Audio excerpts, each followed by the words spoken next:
მოგესალმებით მეგობრებო. გუშინ მე და მამაჩემი ღამე ვიყავით წასულით კუსტბაზე. წინა ჩვენ ამოვყირავდით იქ, რადგან ვიყავით გამოუცდელები და ჩვენი პირველი გასვლა იყო ეგეთ ექსტრემალურ ადგილებში. მინდა ვთქვა, რომ ეს გამოცდილება ბევრად უკეთესი იყო წინა გასვლაზე, რაც იყო ლისზე.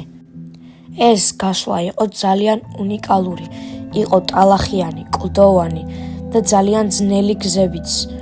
ამავდროულად მინდა ვთქვა, რომ მე ავედი თაწმინდიდან და არ გავრისკეთ კუსტბიდან, რადგან იქ არის ძალიან ძნელი ამოსასვლელი. იქ შეიძლებოდა ნამდვილად კიდე ამოყირავლებულიყავით. ჩვენ ბევრი გზა გავიარეთ, გადავედით წყნეთში ოფროუდით. დაახლოებით 2 საათნახევარი დავდიოდით.